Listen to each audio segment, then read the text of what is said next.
mag-caramelize yung ilalim ng steak.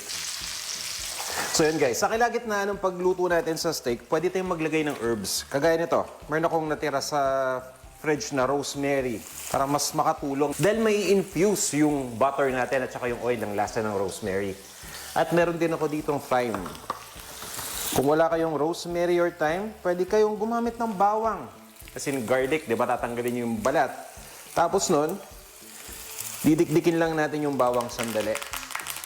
Pagkadikdik sa bawang, idiretso nyo na. Samahan nyo pa ng dahon ng laurel, no? Pwede rin yun. Pero huwag nating adobohin yan, ha? Pero seryoso, pwede yung ganong combination. Nasubukan ko na rin yun.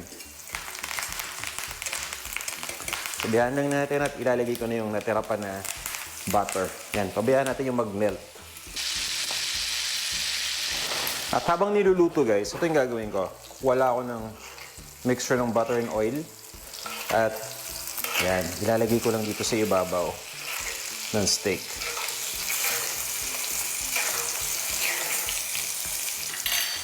Okay. So yan, tatanggalin ko lang muna yung mga rosemary na nauna. Ayoko kasi na masunog naman to. So at least right now, na-infuse niya na yung, yung butter. Pati yung thyme na rin. Okay na siya. Silipin na nga muna natin. Mukhang pwede na.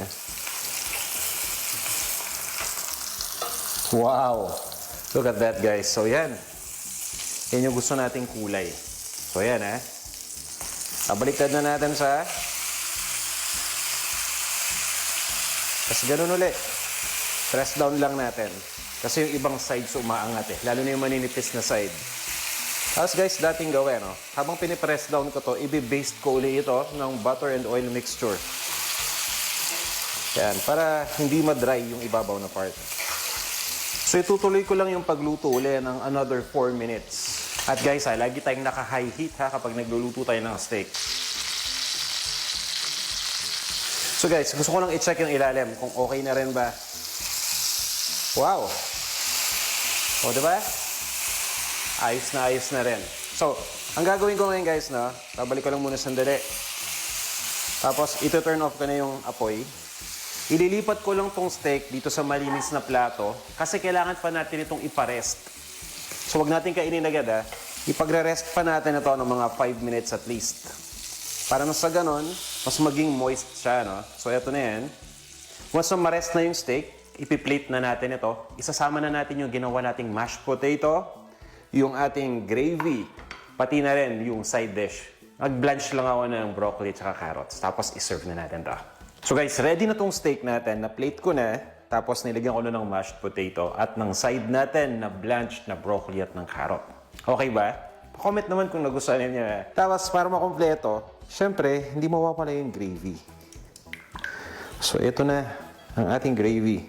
Ininit ko lang ulit para talagang okay na okay siya. Ayun o. Wow.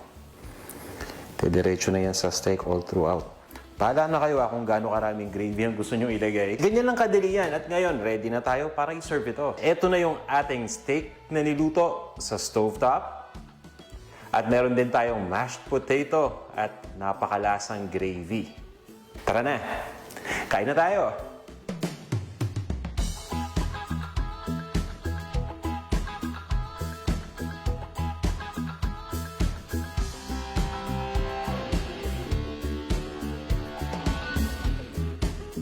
Guys, maraming salamat sa pagnood ng video na to. Sana may natutunan kayong bago at sana nagustuhan ninyo.